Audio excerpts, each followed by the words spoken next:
नमस्कार दोस्तों। तो शुरुआत करते हैं कुछ बातें पिछली क्लास से रिलेटेड। पिछली क्लास में हमने पढ़ा था कि अगर एक प्लेन पेपर पर अगर एक सर्कल ड्रॉ किया जाए तो वो प्लेन पेपर को 3 भाग में डिवाइड करेगा। समझते हैं इस चीज़ को एक बार फिर से। जैसे मान लीजिए एक प्लेन पेपर है और इस प्लेन पेपर पर अगर हम एक सर्कल ड्रॉ करते हैं, मान लीजिए यहाँ पर एक सर्कल ड्रॉ कर रहे हैं, ये देखिए, ये मैंने एक सर्कल ड्रॉ किया। फिर मैं एक बार फिर से दोहराना चाहूँगा कि सर्कल की पहचान होती है उसका सेंटर। अगर केंद्र मालूम है मुझे, सर्कल में दो चीज़ होगी ही होगी, एक केंद्र होगा और दूसरा उसकी त्रिज्या होगी। तो अगर हम प्लेन पेपर पर एक वृत्त ड्रॉ करते, एक सर्कल ड्रॉ करते हैं, तो ये सर्कल उस प्लेन पेपर को 3 भाग में डिवाइड करेगा। पहला भाग जो होगा वो इंटीरियर होगा, दूसरा भाग जो होगा वो एक्सटीरियर होगा और तीसरा भाग हो जाएगा ऑन द सर्कल। यहाँ पर ऑन द सर्कल आप समझ ही रहे हैं, वृत्त पर, ठीक है। तो 3 भाग में ये डिवाइड हो गया। चलिए अब आज का स्टोरी स्टार्ट करते हैं। आज क्या है, आज को थोड़ा देखते हैं कि आज हम लोग को क्या पढ़ना है। आज हम लोग पढ़ेंगे कॉन्सेंट्रिक सर्कल। आज हम लोग क्या पढ़ेंगे? Concentric circle. कॉन्सेंट्रिक सर्कल, इसको अगर हिंदी में बोला जाए तो हम कहेंगे सकेंद्रीय वृत्त। सकेंद्रीय वृत्त। अब ये कॉन्सेंट्रिक सर्कल होता क्या? बहुत सिंपल सा कॉन्सेप्ट है इसका। सकेंद्रीय वृत्त मतलब एक से ज्यादा वृत्त होगा। देखिए कैसे, ये रहा एक वृत्त, ठीक इसके बाहर में होगा दूसरा वृत्त, हो सकता है इसके बाहर में एक और वृत्त होगा। देख रहे हैं हम वृत्त, इसमें तीन सर्कल है, 3 वृत्त है, 1, 2 और 3। लेकिन इसका जो केंद्र होगा तीनों वृत्त का वो एक ही होगा, ठीक है। ये खास बात होता है, ये सकेंद्रीय वृत्त का एक खास बात होता है कि दो से अधिक वृत्त होंगे, या एक से अधिक वृत्त होगा, एक नहीं दो या दो से अधिक वृत्त होंगे, लेकिन जो केंद्र होगा वो एक ही होगा। अब इसमें 2 बात समझने के लिए है।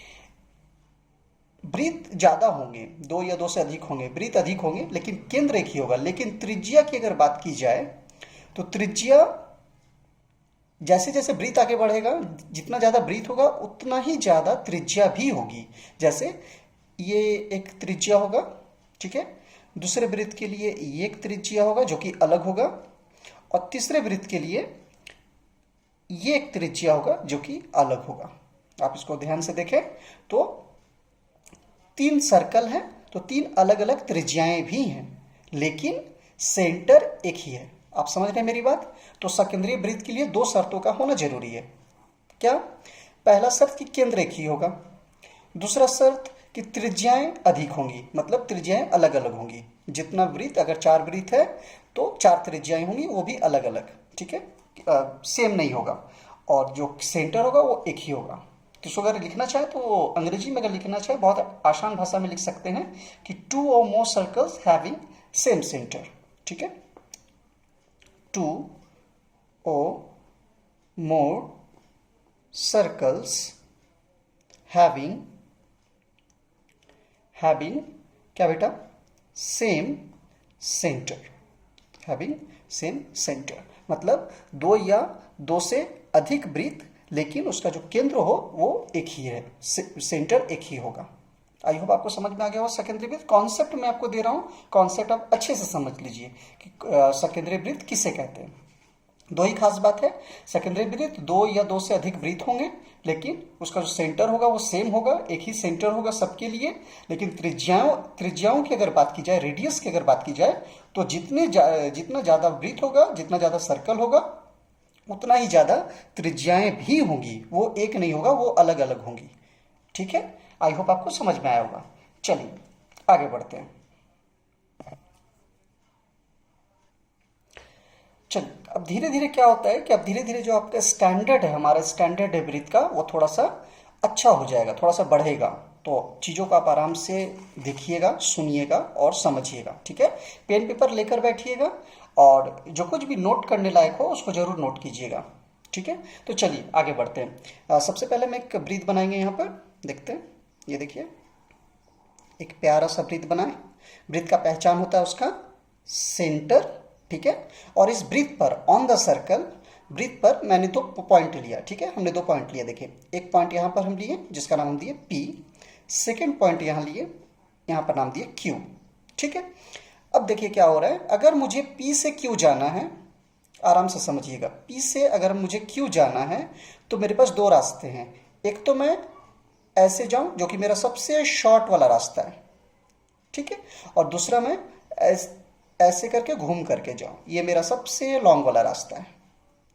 समझ में आ रही है बात? तो P से अगर मुझे Q जाना है तो एक तो हो गया शॉर्ट वाला रास्ता और एक हो गया लॉन्ग वाला रास्ता। ये जो रास्ता हम लेंगे P से Q वाला, जो शॉर्ट वाला जो रास्ता है, इसको हम नाम देंगे माइनर आर्क PQ। अच्छे से समझिए, ब्रीथ में 2 पॉइंट है, 2 पॉइंट में एक हमारा शॉर्ट का डिस्टेंस होगा, एक हमारा लॉन्ग वाला डिस्टेंस होगा। जो शॉर्ट वाला डिस्टेंस होगा उसको हम क्या कहेंगे बेटा, माइनर आर्क PQ। इसको हम ऐसे भी लिख सकते हैं, माइनर, ये रहा आर्क का साइन और ठीक इसके नीचे PQ। तो ये जो साइन है वो है आर्क, ठीक है। दूसरी तरफ ये जो लॉन्ग वाला जो डिस्टेंस देख रहे हैं आप, इसे कहेंगे हम मेजर आर्क PQ, ठीक है। यहां पर भी साइन आ जाएगा सेम। अगर हम लिखना चाहें मेजर, ये रहा बेटा आर्क, ये हुआ PQ। आई होप आपको समझ में आ रहा होगा। चीज़ों को समझे, बहुत ही आराम से समझे, कुछ नहीं है, ठीक है। तो इसको हम एक बार फिर से समझते हैं और फिर से हम आपको दोहराते हैं, ठीक है, ताकि आपको और अच्छे से समझ में आ जाए। देखिए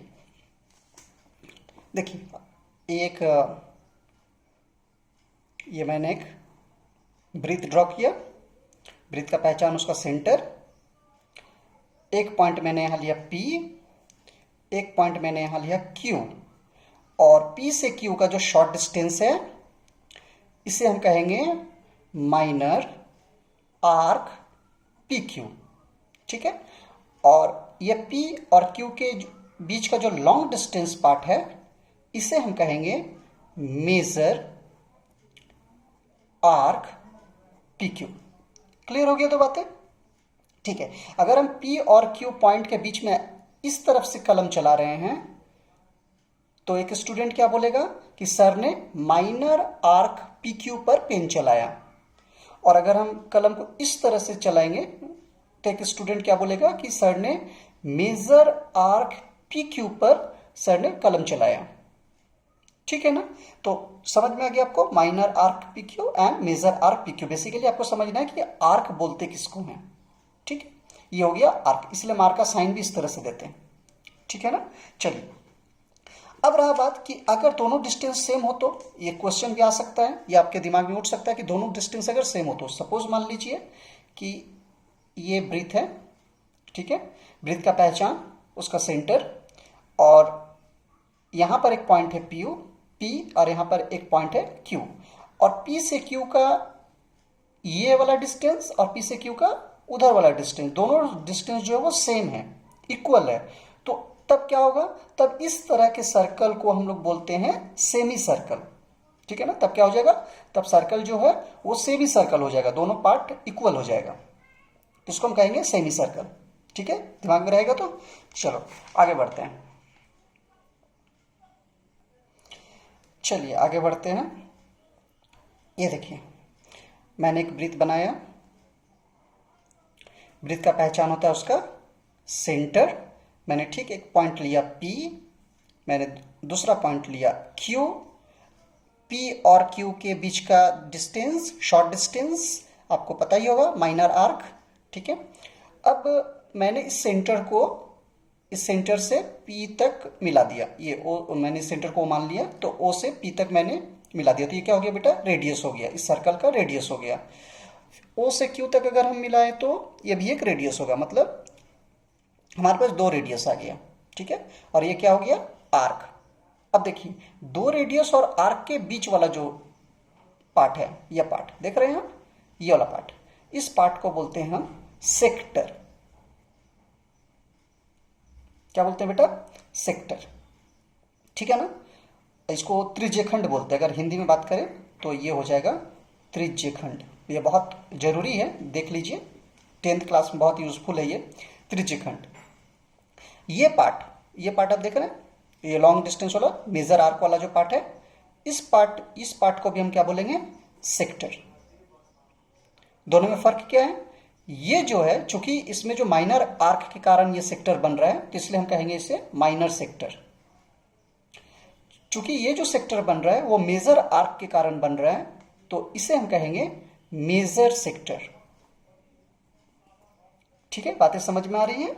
ठीक है, आराम से समझिए आप। तो सेक्टर बनाने के लिए मुझे क्या क्या चाहिए, मुझे 2 रेडियस चाहिए और 1 आर्क चाहिए। कॉन्सेप्ट क्लियर हो गया कि सेक्टर बनाने के लिए मुझे 2 चीजें चाहिए, एक 2 त्रिज्याएं होनी चाहिए, 2 रेडियाई होना चाहिए, 2 रेडियस हो और 1 आर्क हो। अगर आप माइनर आर्क से सेक्टर बना रहे हैं तो वो माइनर सेक्टर होगा, और अगर आप मेजर आर्क से सेक्टर बना रहे हैं तो वो मेजर सेक्टर होगा। अगर हिंदी बात करें तो ये लघु त्रिज्यखंड हो जाएगा और ये हो जाएगा दीर्घ त्रिज्यखंड। ठीक है, यही अंतर है दोनों में। तो इसमें होना क्या चाहिए, इसके लिए मुझे चाहिए 2 रेडियाई और 1 आर्क। 2 रेडियाई और 1 आर्क, 2 त्रिज्या और 1 आर्क। आर्क को हिंदी में बोलते हैं चाप। हिंदी और इंग्लिश दोनों हम कोशिश करेंगे आपको समझाने का। चाप।